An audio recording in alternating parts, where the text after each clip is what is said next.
Bom dia a todos, sejam muito bem-vindos, bem-vindas a mais um encontro, de estudos avançados em raça e gênero, na reta final da nossa disciplina. Mais algumas semanas estaremos finalizando nessa disciplina, já entramos no mês de junho, nesse mês final aí dos nossos encontros. Todas as quartas-feiras de manhã desse primeiro semestre a gente se encontrava aqui, então daqui a pouco isso vai ser só memória, só lembrança, e espero que seja uma boa saudade do tempo que a gente conviveu aqui.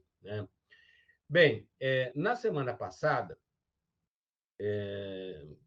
enfim, tá lá ainda, daqui a pouco vai acho que sair do ar, hoje, provavelmente, quando entra essa gravação, a outra ela é retirada, Fizemos, eu passei aqui, apresentei a mesa número 1 do seminário que nós realizamos no ano passado sobre gênero, mais sobre gênero. A questão é que, nessa disciplina, eu faço mais ou menos esse debate, e essa divisão de debates, a questão raça, etnia, enfim, toda essa questão maior no início.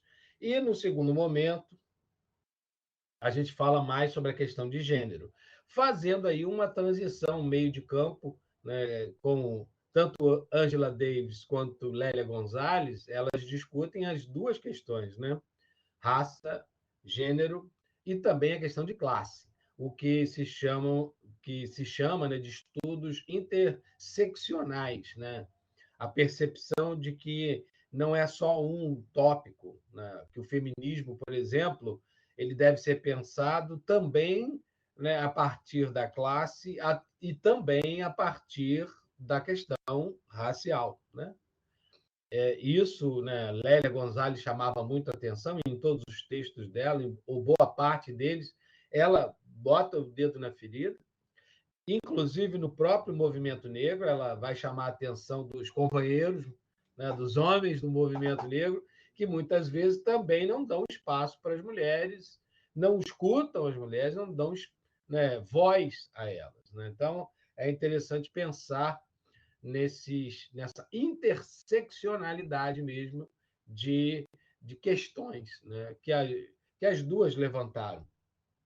E a Angela Davis até diz, que foi bastante influenciada pelos escritos de Lélia Gonzalez, e é interessante você ver. Eu continuo lendo aqui a Lélia e fico assim encantado e, ao mesmo tempo, tem uma mistura, de sensações, porque o que ela escrevia nos anos 80, final dos anos 70, meados dos anos 80, início dos 90, ainda é tão atual. E quantas bandeiras ela levantou, ela era uma mulher de vanguarda, ela já estava falando de história da África, da cultura afro-brasileira, ela está falando isso nos anos 80, já está defendendo essa bandeira. Defendendo a bandeira da questão de identidade de classe, da identidade étnica. Então, ela é bastante pioneira em muitas conquistas, que os movimentos negros conquistaram. Lélia é uma voz muito importante. Por isso, eu acho importante também, trazer de novo essa personagem, essa fala, esse discurso, e nesse momento, então, especialmente, onde várias questões de direitos humanos, a questão da igualdade, da reparação, foi até entraram com uma ação, na justiça para a questão das reparações em relação aos negros.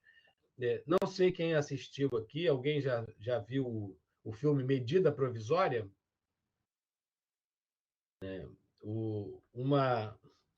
um filme muito interessante, e sem dar spoiler, não vou estar dando spoiler, mas no início do filme, o filme se passa num futuro, então é uma distopia, um futuro não muito distante, mas um futuro aonde o governo teria, né, perdido essa ação, né, de reparação aos negros, né, de indenização aos negros. Mas aí o que o governo resolve, né, como essa contra-ofensiva, bem, desencadeia toda a história do filme, né?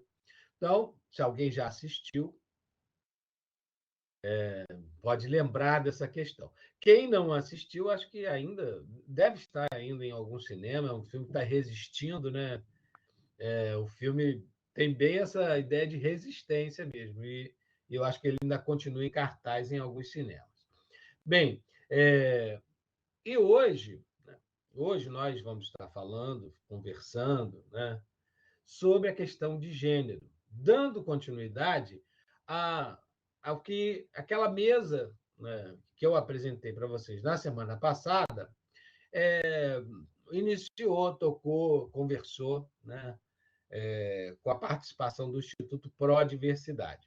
A segunda mesa a gente vai assistir na semana que vem. Tá? Na semana que vem eu vou colocar a segunda mesa, que também debateu essa questão e até ampliou um pouco o decifrar, né, essa sigla LGBTQIA+, né? Então, que veio crescendo, né, ao longo dos tempos pela questão, né, da identidade de gênero. E, professor, mas eu ouvi falar que é ideologia de gênero. Hoje, talvez, a gente vá esclarecer a diferença entre essas duas coisas.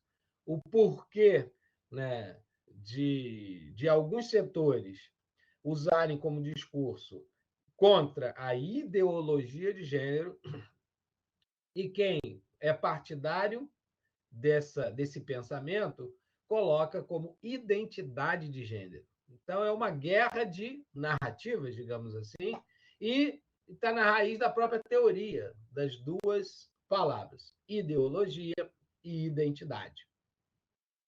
E ninguém melhor, assim, óbvio que tem muitos, mas se tem uma pessoa que tem se dedicado a esse estudo, se chama Judith Butler. Então, vou apresentar para vocês, para quem não conhece. Alguém aí já ouviu falar na Judith Butler? Já leu alguma coisa? Coloca aí para mim, dá um sinal, né? Vocês que já deram um bom dia. Alguém já leu alguma coisa? Conhece? Já ouviu falar em Judith Butler? Se não, vamos conhecê-la. Ela talvez seja um dos grandes nomes que vem debatendo essa questão e procura esclarecer essa diferença, né, do que é ideologia e do que é identidade. Né? E por que cada grupo, né, cada setor, em relação a esse tema, opta por escolher um dos dois conceitos. Ideologia, geralmente mais crítico, né, quem critica essa questão, né, da busca de uma identidade sexual. Então, o identidade tem a ver com o consentimento, o olhar, né, flexível sobre essa possibilidade das várias possibilidades de gênero, e quem chama de ideologia, ele combate a ideia, né, e está mais na chave de que sexualmente nós somos binários, né? No máximo, não cada um binário, mas só a possibilidade do ser humano, né, ser, como a música, né, da Baby e do Pepeu Gomes, né, que nos anos 80, imagina, essa canção, cantada nos anos 80, ela tinha uma outra conotação, né? Uma conotação que era dessa questão, né, do ser masculino, feminino, questionar, né?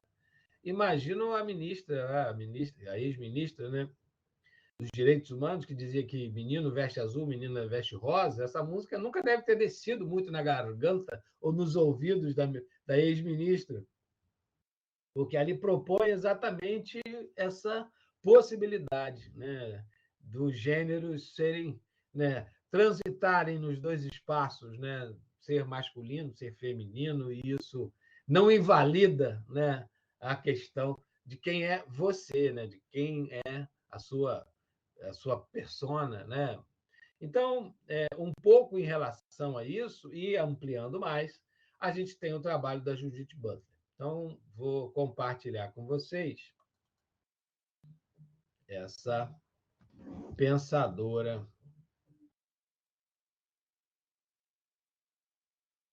E, em alguns momentos, nós vamos ouvir Judith, né? Judith vai conversar conosco aqui.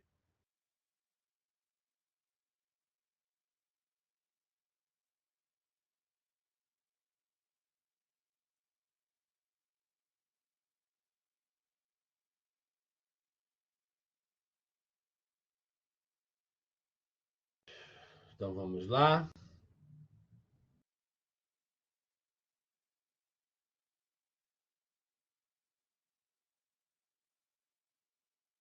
Então, senhoras e senhores, Judith Butler.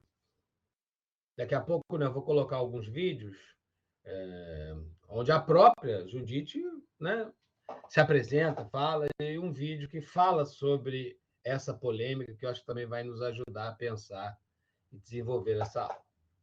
Judith Butler era uma filósofa estadunidense, nascida numa família judia, em Ohio, em 24 de fevereiro de 1956. Sua companheira é a cientista política Wendy Brown, nascida em 55.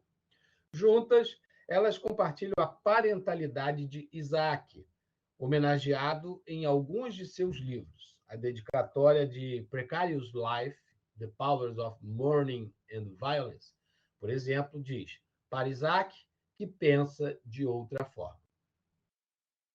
Cursou filosofia na Universidade de Yale. Hoje é professora de literatura comparada no departamento de retórica da Universidade da Califórnia, em Berkeley, onde também é fundadora do Critical Theory Program, programa de teoria crítica, e do International Consortium of Critical Theory Programs. Está no meu inglês aqui do Wizard. Consórcio Internacional de Programas em Teoria Crítica. É professora titular da cátedra Hannah Arendt na European Graduate School, na Suíça. Integra diversas organizações sociais, como a American Philosophical Society, o Jewish Voice for Peace, né, o judeu, a voz judaica, né, pela paz, e o Center of Constitutional Rights, né, dos direitos, né, o Centro pelos Direitos Constitucionais, né? Bem, então você pode perceber que ela é extremamente engajada, né, em diversas frentes e, sobretudo, na questão dos direitos humanos, né, dos direitos da pessoa, né? Pensando, Judith, daqui a pouco a gente vai ver que quando ela veio ao Brasil, as reações foram intensas e, de fato, marcou bastante, né, a Judith. Ela ficou até um pouco assustada, né, com a recepção, porque os conservadores, né, parte dos apoiadores de alguns movimentos meio atuantes na sociedade aí nos últimos tempos, recebeu-a no aeroporto, recebeu, né? Xingou ela desde a hora que ela desembarcou com cartazes e ficou, em alguns momentos, até conflitos. Gerou alguns conflitos, porque alguns foram sabendo, né, que os conservadores, né, a família tradicional, ligados a religiões, né, religiões católica, evangélicas, iriam fazer algum manifesto, protesto contra, né, a estadia, né, de Judith aqui no Brasil. Alguns grupos de esquerda, feministas, né, também marcaram presença. E, em alguns momentos, a situação ficou muito tensa entre esses dois grupos, né? Então, ela sentiu o peso aqui, né, dessa tensão, né, de um tema que é pouco trabalhado e muito pouco resolvido dentro da nossa sociedade brasileira. Butler é reconhecida com inúmeros prêmios, destacando-se o prêmio Adorno, recebido em Frankfurt em 2012, pela contribuição para o feminismo e a ética filosófica. Adorno era um dos grandes teóricos da escola de Frankfurt, ligada à questão da teoria da comunicação, as teorias da comunicação. E o prêmio Brudner, na Universidade Yale, pelos estudos sobre homossexualidade, tema de união entre sua pesquisa e seu ativismo político em defesa dos direitos de pessoas gays, lésbicas e trans. Saiu um B a mais aqui que eu não sei. Seu trabalho mais recente articula teoria crítica, ética, judaicidade e agudas críticas à violência do Estado de Israel contra o povo palestino. O início do seu interesse por filosofia aconteceu em interlocução com o judaísmo, que, aliás, eu não sei, espero que essa disciplina continue, né? Mas cada grade nova, às vezes, as coisas se modificam, mas num futuro, né, essa disciplina continuando na grade, eu pretendo também colocar a questão judaica como uma parte do debate, né? Porque é algo importante, né? Tanto, né? E aí pensar, né? Algo que tem me inquietado um pouco, é que um povo que sofreu tanto a perseguição, e é uma perseguição, lendo Hannah Arendt, por exemplo, a gente vai ver que essa perseguição aos judeus não foi o nazismo que inventou o ódio aos judeus, né? Ali foi um extremado e uma ação extremada que, né, foi um genocídio mesmo, ordenar um genocídio, né? Que causou e que ainda causa repulsa em todos nós.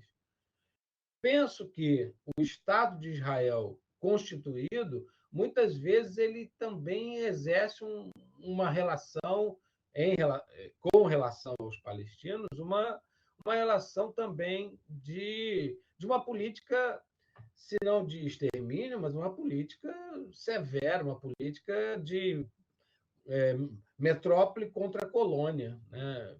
As revoltas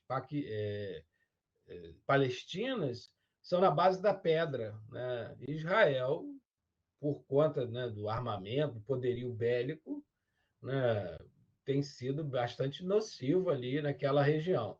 Ali é um conflito que me parece, infelizmente, eterno, né? Por uma questão de cada grupo entende que aquele espaço é seu e que está ancorado, né? Está lá balizado, o testamento está no Alcorão, o testamento está na Bíblia, enfim, né? E aí, né? Qual documento desses dois vale mais para definir a questão territorial ali, né? Porque foi uma criação, né? O Estado de Israel é uma criação arbitrária, não sei se é bem esse nome, mas assim, foi uma criação política da ONU, organizada pela ONU, pelas lideranças da ONU, que eu acho até justo, né, depois de tanta perseguição, sofrimento, criar um Estado para Israel. Mas criar um Estado em que essa negociação não aconteceu. Então, desenharam lá no mapa. É aqui o Estado de Israel a partir de Jerusalém. Jerusalém é uma cidade sagrada para várias religiões. Então, dar conta disso é complicado. Então, Jerusalém tem, né, diversas facções religiosas, né, religiões, seitas, enfim, ali naquele mesmo espaço para conviver.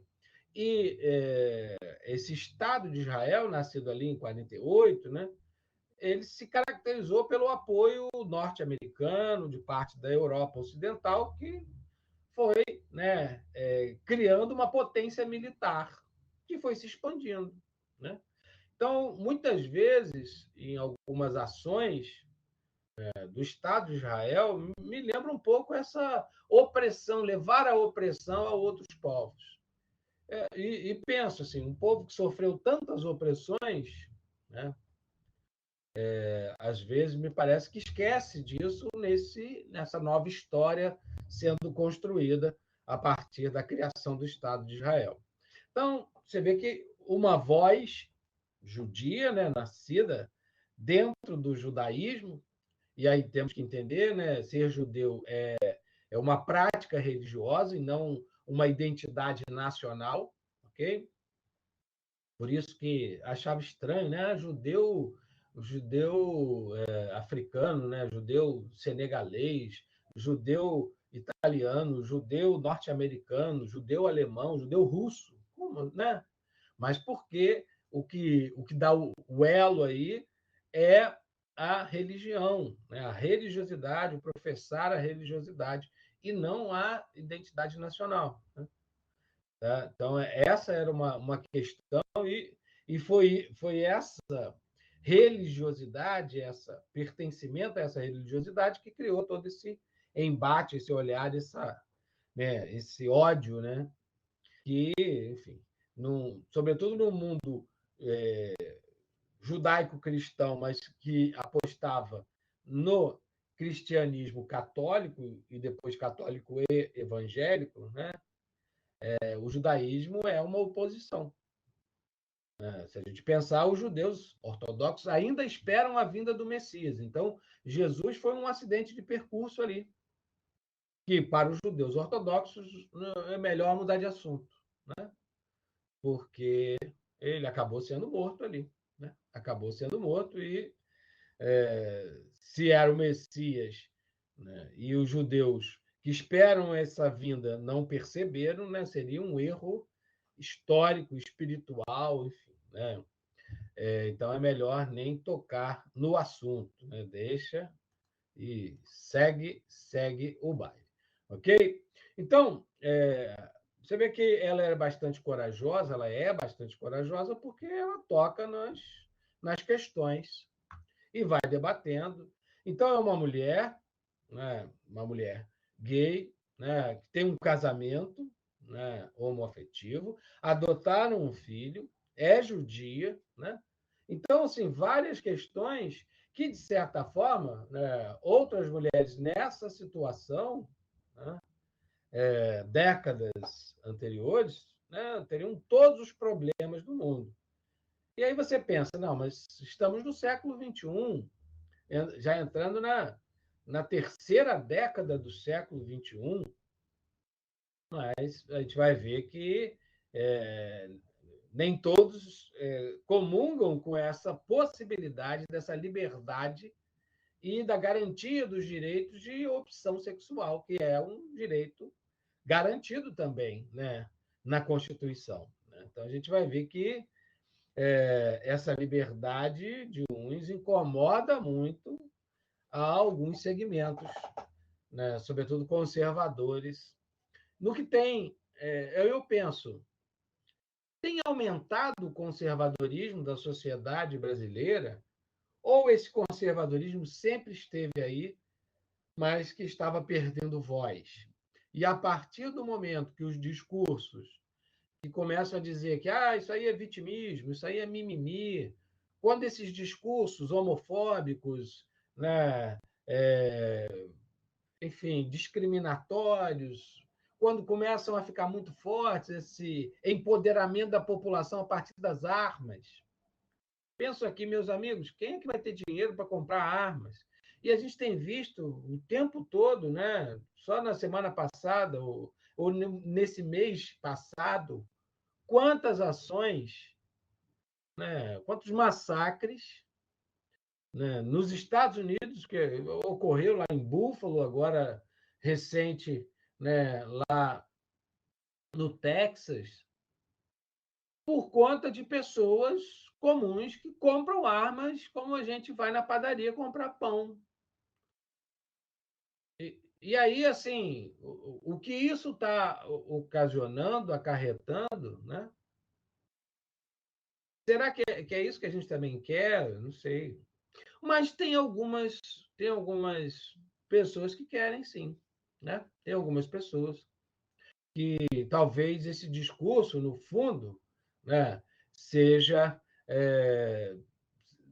tenha algum interesse. Né? Enfim, eu, particularmente, assim, mesmo podendo, não compraria uma arma, porque eu acho que assim, o que ela atrai, né, eu prefiro comprar livros. Posso, posso estar na contramão, né, do que a sociedade, parte da sociedade brasileira está querendo, né? Mas eu prefiro fazer revolução com livros, com ideias, né? Mas, enfim, isso talvez seja a minoria, ou não, espero que não seja a minoria, né? Mas é interessante perceber, né?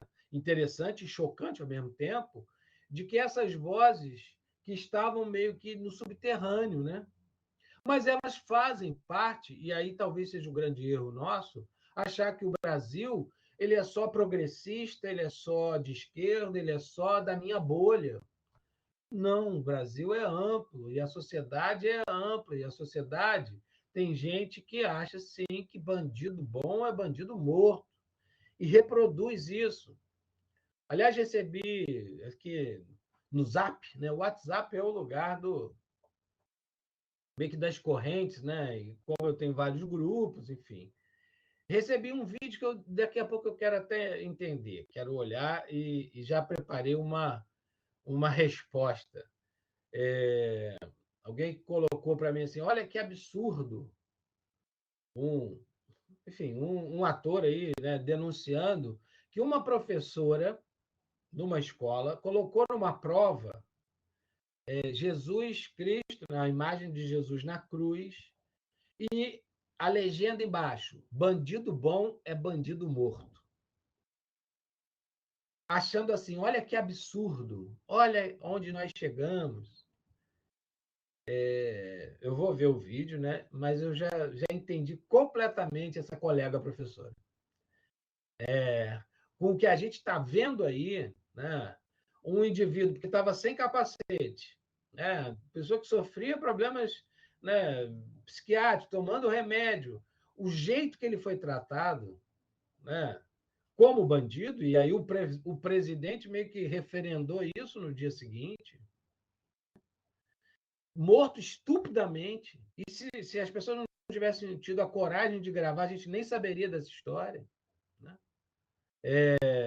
Com chacinas recorrentes na cidade do Rio de Janeiro, onde mata-se, depois vai procurar a ficha criminal, se tem mesmo, se é criminoso ou não, para justificar a ação. Né?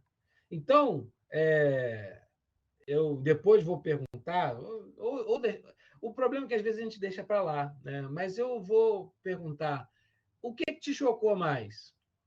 Que foi a imagem de Cristo crucificado ou está lá embaixo, bandido bom é bandido morto? Ah, provavelmente, imagino a resposta. É Jesus, chamar Jesus de bandido. Mas quem que chamou o Genivaldo de bandido? O que ele... Aplica uma multa, amigo. Está sem capacete. Aliás, tem alguém aí muito importante na República Brasileira que anda para cima e para baixo. Ontem mesmo andou sem capacete. Foi multado? Foi parado? Foi humilhado, derrubado, algemado, jogado na caçapa do camburão? Então, assim, ei, alô, né? Eu entendi a colega professora, mas aí tem todo um discurso moralista, não é isso? Eu já vi alguns posts, porque, né, é bom ter amigos de vários segmentos, porque aí você vê o que cada bolha está pensando. E uma das questões que justificam o voto nessa direita, extrema-direita, que está no poder, é a questão, né, da criminalidade, do controle da criminalidade, da segurança pública, da ideologia de gênero. Então, combatem, colocam num pacote que toda a esquerda, né, defende essas bandeiras. Então, pelo bom andamento, pelos bons costumes, né, vamos salvar a família brasileira da perdição. Foi mais ou menos esse contexto que Judith Butler recebeu aqui, né, parte dessa militância que defende os valores da família brasileira. Né? Quais valores? Que valores? São valores sinceros, né? Vamos à igreja em família, depois o marido vai visitar a amante. Enfim, não vamos entrar nos detalhes, mas que uma moralidade muitas vezes falsa, ou essa defesa de que, né, é pobre, é negro, mora na favela, é bandido. Então, nem me importo, né? Vai acontecer a mesma coisa, a polícia invadir um condomínio da Barra da Tijuca e sair atirando. Enfim, eu duvido, isso aí derrubaria, né, o governo. Mas nas comunidades, aonde com quem é o que o Mbele, né, defende, né, a questão da necropolítica. Ele coloca isso, né? Quem, que corpos, que identidades, que etnia tem sido escolhida para ser exterminada, né, excluída, trancafiada, né, espoliada. Parece ser uma escolha, né? Uma escolha que é recorrente, né? Mas muitos, e às vezes parece que eu fico assim espantado, mas não.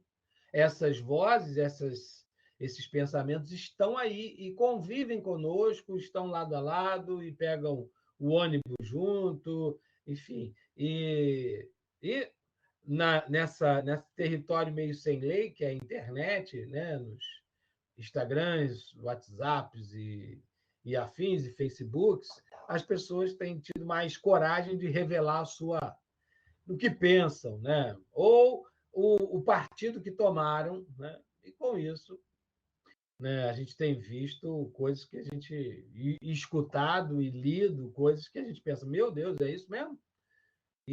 Mas é entender que esse é o país que a gente vive, com essas contradições, com essas diferenças, e que precisamos, né, compreender e dar resposta. O próximo governante, se esse repetir, enfim, ou quem entrar, vai ter um grande trabalho, né? Vai ter um grande trabalho, no meu entendimento, porque eu acho que o rumo está muito errado. Eu acho, opinião minha. Para quem acha que o rumo está certo, então vai. E aí a gente vai endireitar cada vez mais, né? E aí não sei o que vão fazer com as vozes dissonantes, porque esse grupo que está no poder ele não é muito afeito à democracia. Defende a liberdade de expressão para poder falar o que quiser, inclusive para acabar com os instrumentos que garantem a liberdade de expressão. Mas, enfim, quem segue deve ter suas razões, suas intenções e coragem. Vamos sobreviver a isso tudo, espero. Na adolescência, teve problemas na escola, no início de problemas de gênero, feminismo e subversão da identidade. Ela relata que desde a infância havia descoberto que, se problemas eram inevitáveis, era melhor ter os problemas que criasse em vez do que para ela fossem criados. Como uma punição por mau comportamento, sua professora sugeriu encaminhá-la para um aconselhamento com o rabino da comunidade.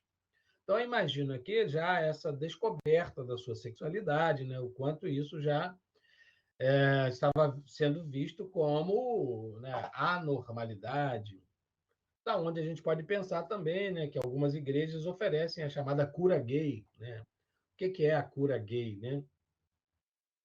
E como algo, né, enfim, de uma sexualidade, de uma anormalidade. Foi uma luta, isso tem acho que talvez uns 10 anos para cá, a homossexualidade ser retirada do cartel de doenças. Né? Era considerada uma doença. Né? Então, isso foi, né, uma batalha. Né? Mas, como eu falo, dependendo dos rumos que se tome, daqui a pouco volta de novo para a lista de doenças. Aí vai ser combatida como? Né? Como crime e doença. lembrando Foucault, né, que fala dos espaços de exclusão.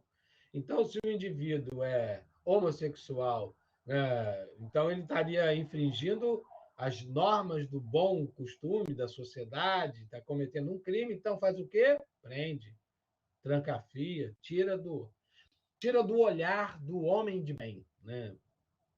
Enfim, né? Coragem. Então, né, por considerar a sua conduta, o seu jeito de ser como um mau exemplo para os demais, mandaram aconselhar com o rabino da comunidade. O que era um incipiente interesse por filosofia, cresceu e intensificou seu engajamento em movimentos sociais e políticos, até chegar à Universidade de Yale, onde estudou com Sheila Ben Habib e participou da Yale School of Desconstruction. Foi lá que, em 1984, aos 28 anos, defendeu a tese de doutorado, Subjects of Desire, Hegelian Reflections in 20th Century France. Então, sujeitos do desejo, reflexões hegelianas do século XX, né? Século XX, na França. Não é? 20? Isso. Quem ajuda aí? 20 é 20, não é isso? Século XX, né? Na França. Então, esse era o tema de Judite. Vou colocar uma pílula, digamos assim, de Judite, já falando alguns pontos, depois eu volto com uma reportagem, né, sobre a vinda dela aqui no Brasil, como que causou tanta polêmica. Pensar, né? Eu volto, então, vamos seguir, eu vou mostrar para vocês agora uma reportagem, eu recortei. Esse slide eu vou colocar lá no material de estudos, tá bom?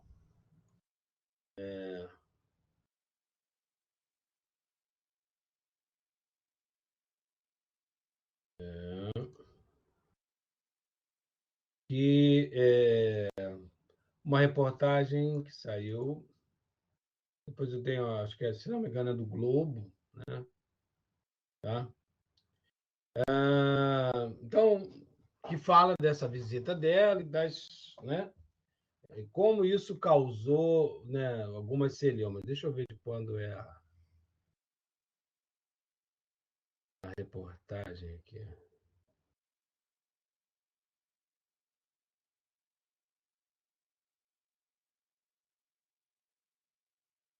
Ela fala sobre muitas coisas, assim.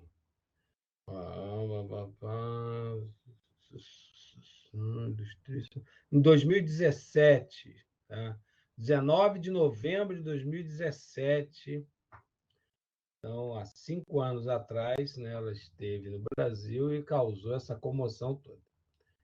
E vamos ver aqui.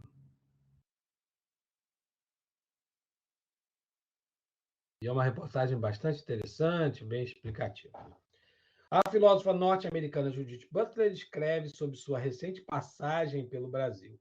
Ela comenta os ataques que sofreu, explica sua teoria de gênero e procura entender o ódio dirigido a um pensamento que defende a dignidade e os direitos sexuais e que condena a violência contra mulheres e pessoas trans. Aí parte aí dos, né? Aqui até cortou, né? Mas é um pouco Bíblia, assim, ela não, né? Essas ideias não, né? Aqui ONU, direito, né? Sangue, enfim, meio que Butler proibida, assim, se vocês pegarem imagens, né? Judith Butler, foi em São Paulo que ela foi, se não me engano, então causou essa celeuma toda aí, né? Por parte, né? E aí você pode ver também, né, o perfil, né? Qual o perfil identitário, étnico aqui, um pouco desse grupo, né, em movimento, né, contrário, né, a Judite. Desde o começo, a oposição à minha presença no Brasil esteve envolta em uma fantasia. Um abaixo-assinado pedia ao Sesc Pompeia lá em São Paulo, né, que cancelasse uma palestra que eu nunca iria ministrar. A palestra imaginária, ao que parece, seria sobre gênero, embora o seminário planejado fosse dedicado ao tema Os Fins da Democracia. Aí nos fins é the ends, né? Fim, né? A democracia sendo posta em xeque, né? E também brincando, né, com esse duplo sentido, né? O finge em termos de finalidades também. As finalidades da democracia, mas os fins, né? O fim, né? Essa democracia sendo colocada em xeque lá nos Estados Unidos em franco progresso, né? Com a vitória do Trump, e, enfim, na Europa também, em vários lugares sendo questionados, né? Na Hungria, e na Rússia, enfim, né? Na Polônia. Então, essas várias situações ocorrendo no mundo que colocavam em risco a questão dos direitos humanos. Ou seja, havia desde o início uma palestra imaginada ao invés de um seminário real. E a ideia de que eu faria uma apresentação, embora eu estivesse, na realidade, organizando um evento internacional sobre populismo, autoritarismo e a atual preocupação de que a democracia esteja sob ataque.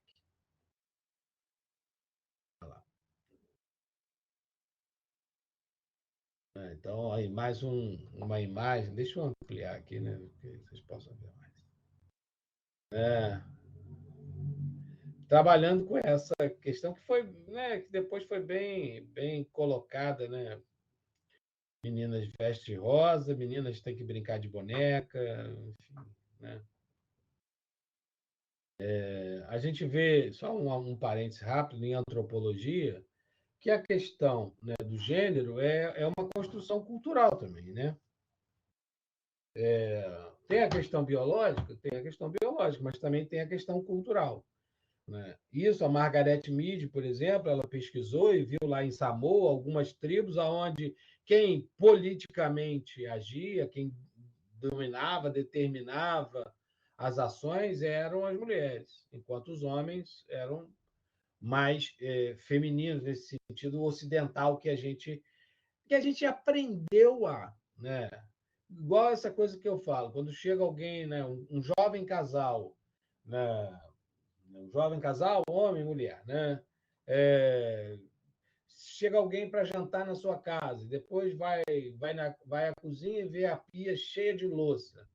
A quem vai se atribuir o desmazelo do não lavar a louça? Né? A quem vai se atribuir que é a função de fazer a comida? Né? Então, mas está mudando lá em casa, ótimo, maravilha. Né? Acabei de lavar umas louças ali agora, antes de começar a aula. Né? Porque daqui a pouco minha esposa vai acordar, vai passar um café, enfim. Né? A gente precisa estar junto, né? E desconstruir um pouco o que é de um, o que é de outro, enfim, né? Porque essa questão, de certa forma, é meio que cultural, né? E um pouco, se a gente pensar os próprios brinquedos, por que essa ideia da menina ganhar uma boneca, né? Ser um presente de menina? É algo meio que maternal, mas ao mesmo tempo também, será que não é uma preparação, né? Assim como dar um jogo de panelinhas. Olha que lindo, olha que presente lindo, minha filha. Um jogo de panelinhas, né? Não é, de certa forma, meio que, né, jogando essa ideia, né, de que é o universo das panelas, da cozinha, ou do bebê cada vez mais reais, né, os bonecos, né? Então, né, ou para o menino, o carrinho, a bola, né? Enfim, o quanto essas questões ainda ficam meio que são difíceis de mudar porque são, né, estruturantes na cultura desde, né, do tempo que a gente nem sabe. É só conversar de repente, com seus avós, né? Quem tem seus avós vivos, de certa forma, vai ver que a possibilidade de mudança, de pensar diferente, é mais difícil, porque isso já vem, né, há muito tempo, e se tem, então, um discurso religioso junto, vira uma ideia moralizante que, né, não avança, né? Não sai do lugar. né? Então, essa era um pouco dessas críticas, né? E ela identificada como a ideologia, aí já avança um pouco, né? Sobretudo a direita, né? A direita conservadora, o quê? Qual o medo, né? O quê? Destruir a identidade sexual dos seus filhos.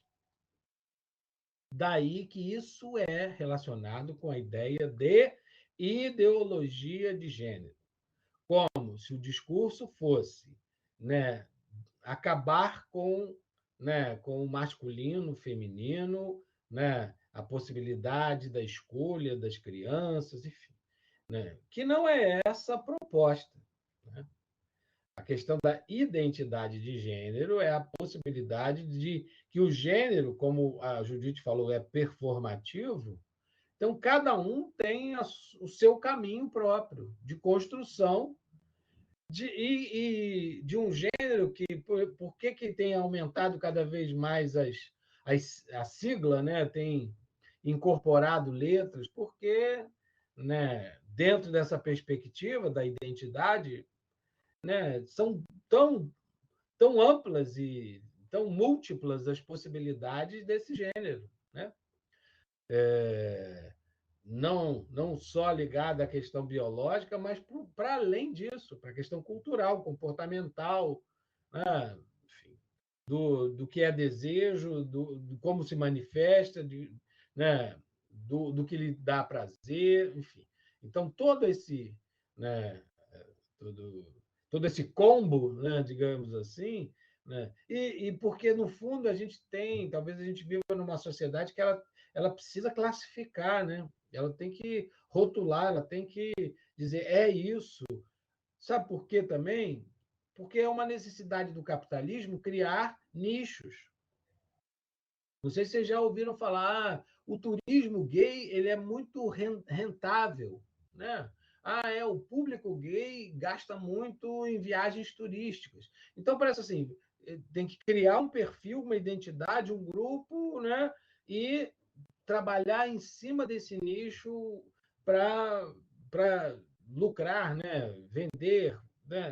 Criar um público consumidor de um determinado produto. Né? Então, parece que é uma necessidade do capitalismo essa criação de nichos, né?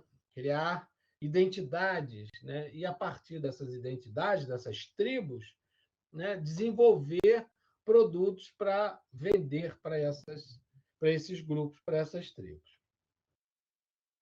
Não sei ao certo, ainda está, né, Judite falando, que poder foi conferido à palestra sobre gênero que se imaginou que eu daria.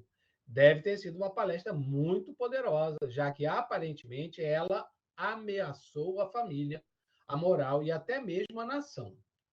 Para aqueles que se opuseram à minha presença no Brasil, Judith Butler significava apenas a proponente de uma ideologia de gênero, a suposta fundadora desse ponto de vista absurdo e nefasto. Alguém, aparentemente, que não acredita em restrições sexuais, cuja teoria destrói ensinamentos bíblicos e contesta fatos científicos. Como tudo isso aconteceu e o que isso significa? Aí você vê, né, assim como teve, né, grupos contrários, também grupos que foram para as ruas para defender. Então, ali, em volta do Sesc Pompeia, virou meio que uma espécie de quase como se fosse um jogo de futebol, né, com torcidas, né, e um grupo de apoiadores, né, de Judith Butler, enfim, né. Qual é a teoria? Consideremos que o que eu de fato escrevi e no que de fato acredito. E comparemos isso com a ficção interessante e nociva que deixou tanta gente alarmada. No final de 89, quase 30 anos atrás, publiquei um livro intitulado Gender Trouble, lançado em português em 2003 como Problemas de Gênero, Feminismo e Subversão da Identidade, pela civilização brasileira, no qual propus uma descrição do caráter performativo do gênero. O que isso significa? A cada um de nós é atribuído um gênero no nascimento, o que significa que somos nomeados por nossos pais ou pelas instituições sociais de certas maneiras. Às vezes, com a atribuição do gênero, um conjunto de expectativas é transmitido. Esta é uma menina, então ela vai, quando crescer, assumir o papel tradicional da mulher na família e no trabalho. Esse é um menino, então ele vai assumir uma posição previsível na sociedade como homem. No entanto, muitas pessoas sofrem dificuldades com sua atribuição. São pessoas que não querem atender aquelas expectativas e a percepção que têm de si próprias difere da atribuição social que lhes foi dada. A dúvida que surge com essa situação é a seguinte: em que medida jovens e adultos são livres para construir o significado de sua atribuição de gênero? É uma questão fundamental, né?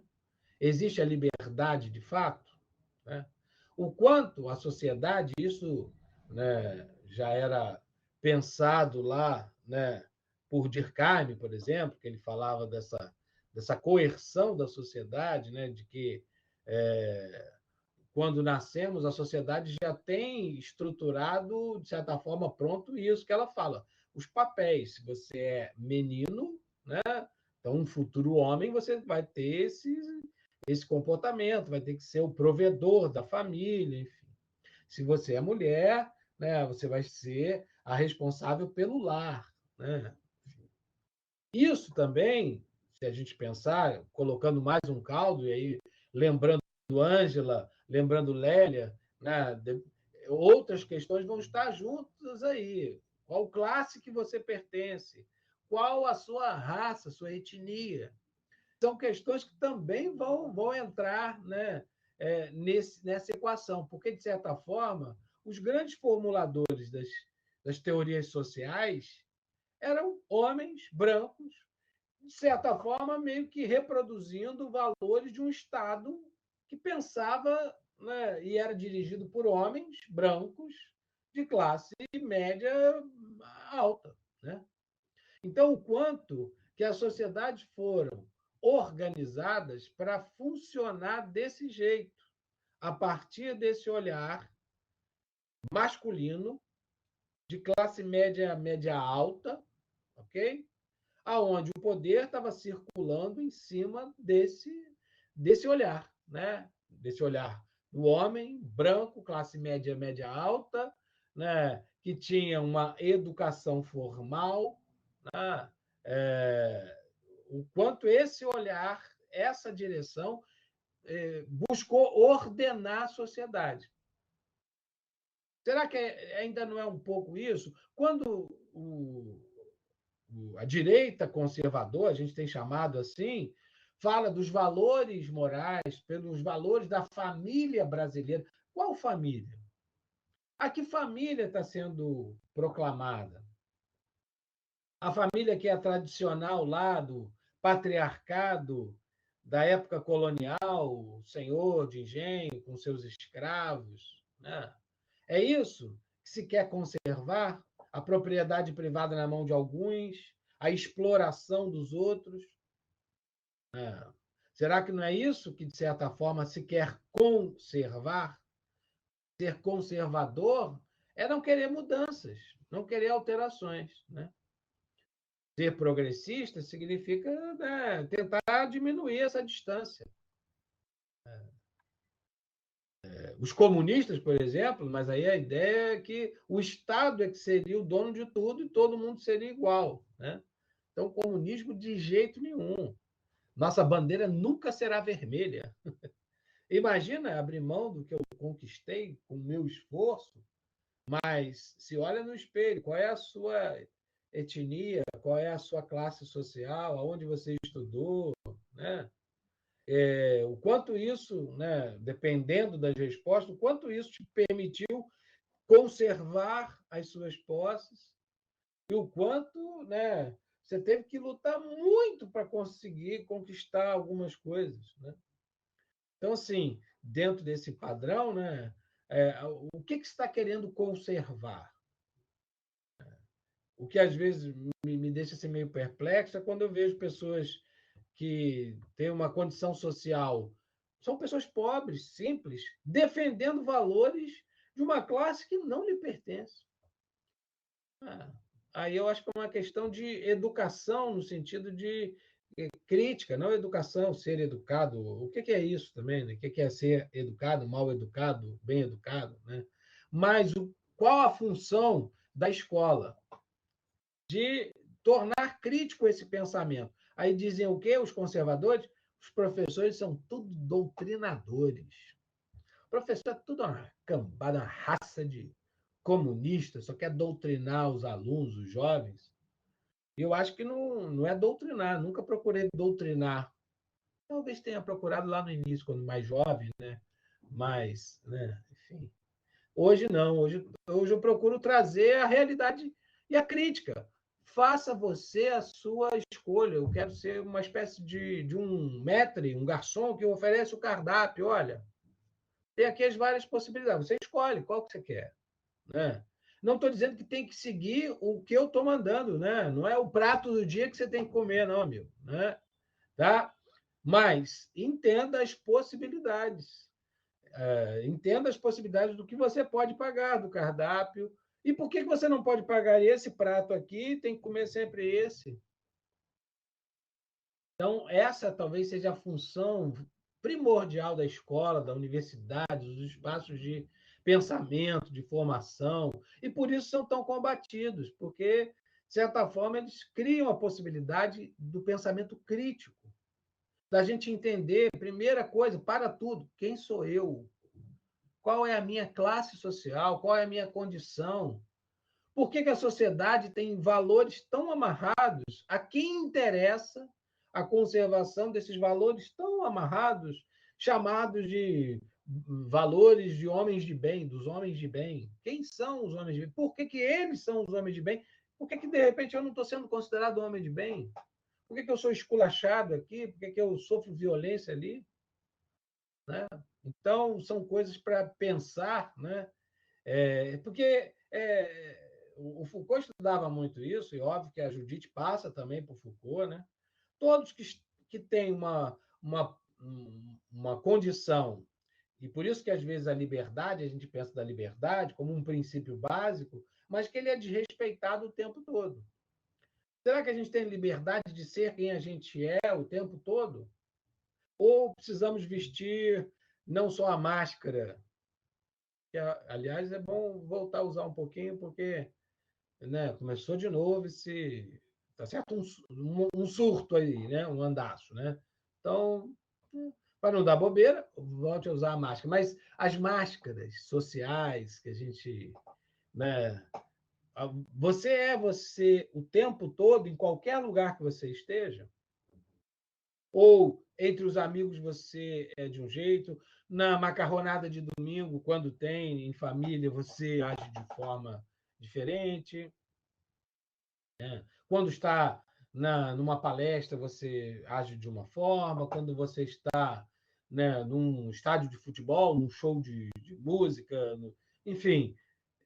Será que nós somos sempre os mesmos em todos os lugares que a gente está? É algo para a gente pensar, né? Ok?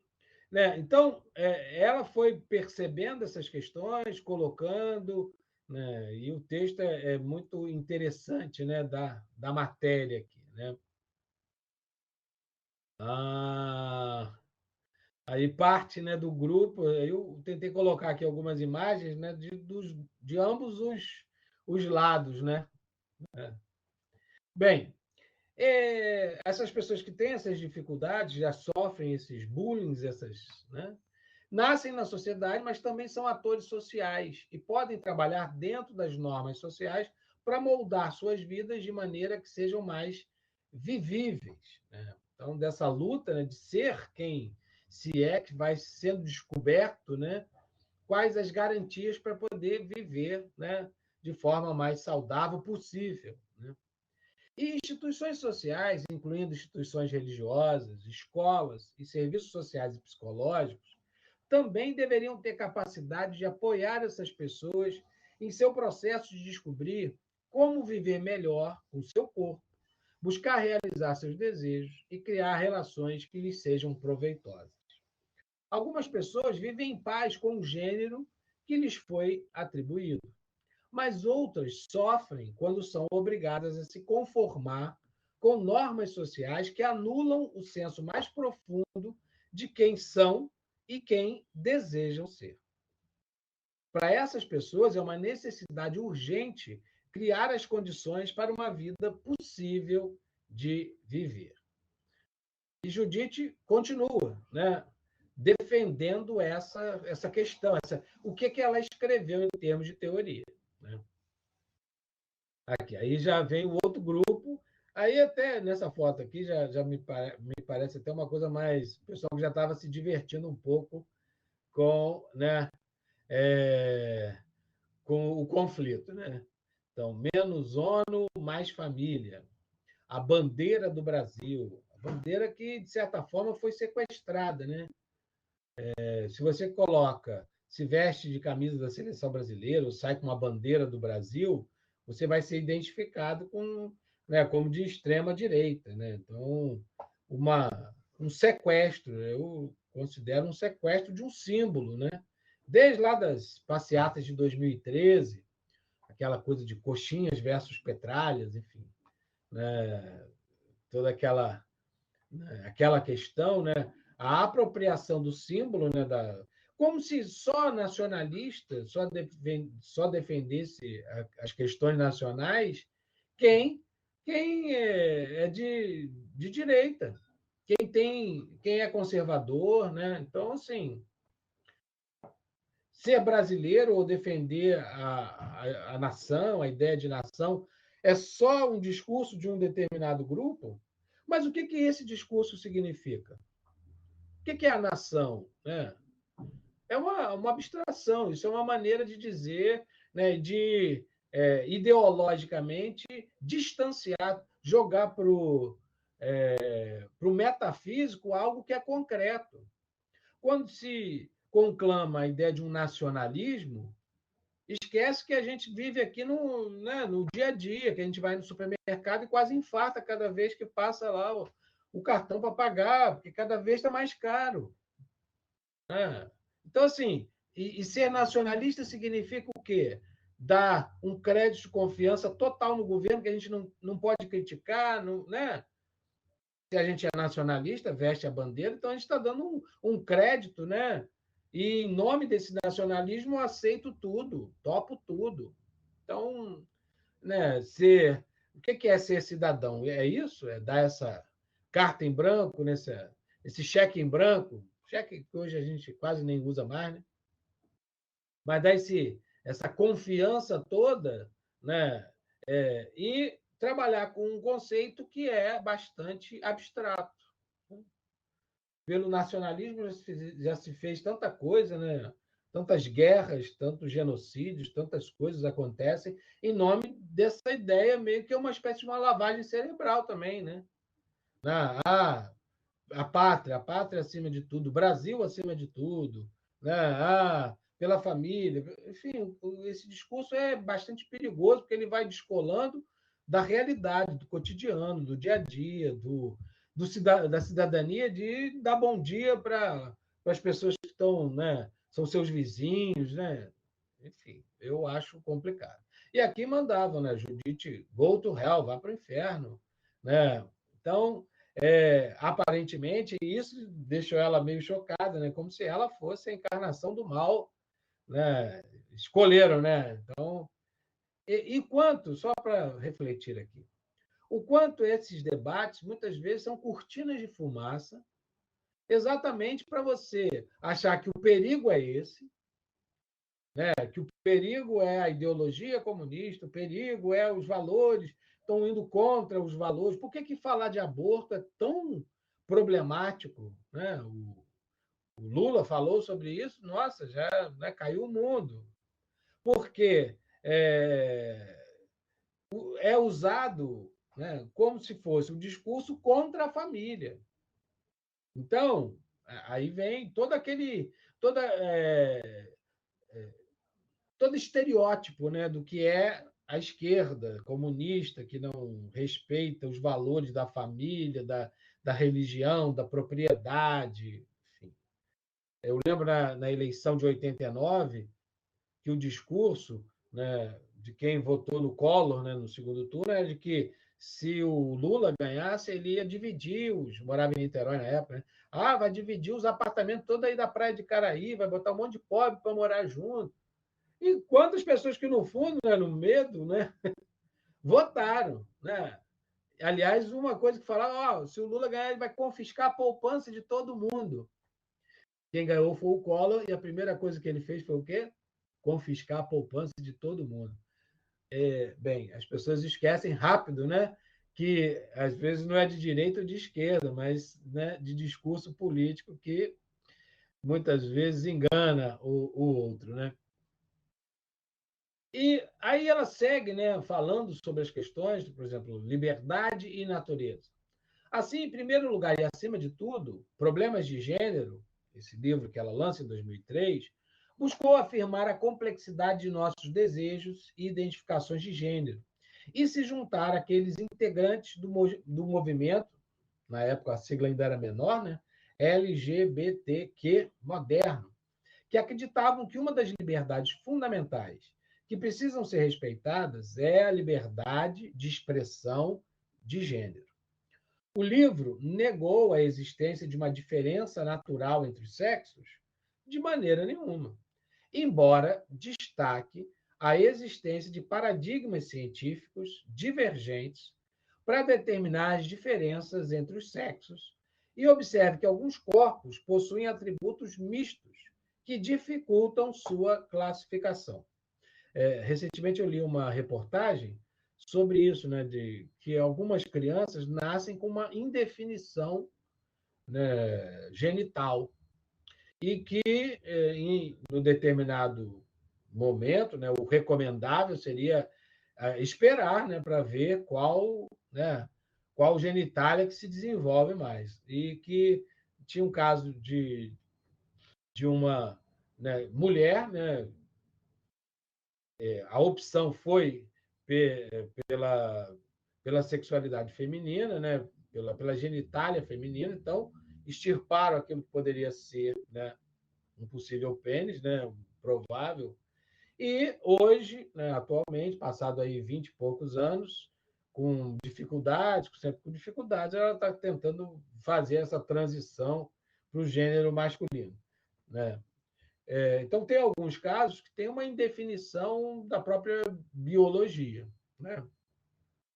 Mas, assim, o que ela está colocando, e é isso que o tempo todo ela coloca essa questão do quanto, né, essa opção, o direito de cada um de descobrir a sua identidade sexual. Por isso que a grande polêmica, né, quando se coloca a ideia de uma ideologia de gênero, está dando a ideia, né, de que é a defesa pela pluralidade sexual, no sentido de, desde o início, que a criança escolha, que a família escolha. Né? Eu acho que a Judite, pelo que eu entendo, ela nunca colocou isso. Né?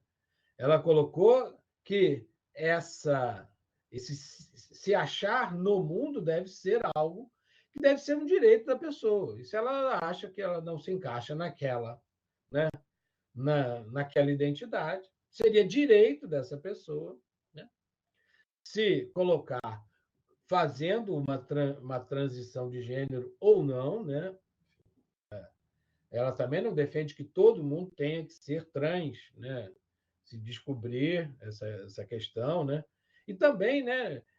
Eu acho que a palestra da mesa, né, número 1, falou sobre isso, né? Que as várias possibilidades. Eu acho que e também o que se defende é a ideia da liberdade de.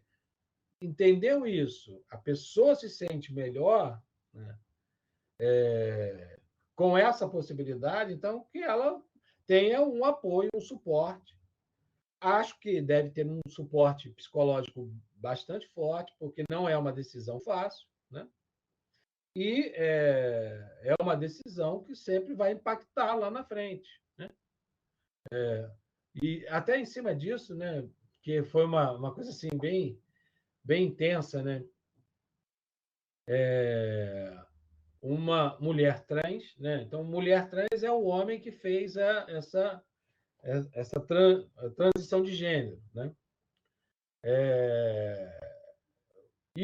Um homem trans, que é uma mulher, né, que faz essa transição de gênero, em termos hormonais, enfim.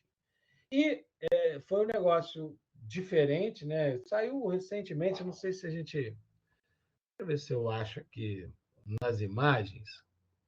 Um casal, né?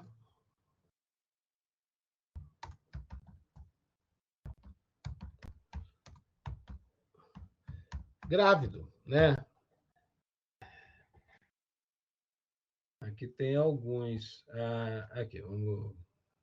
Está aparecendo aí para vocês a imagem?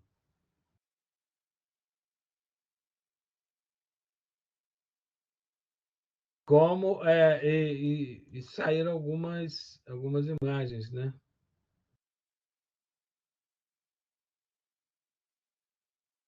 Homem transgênero anuncia que está grávida de seu marido, né?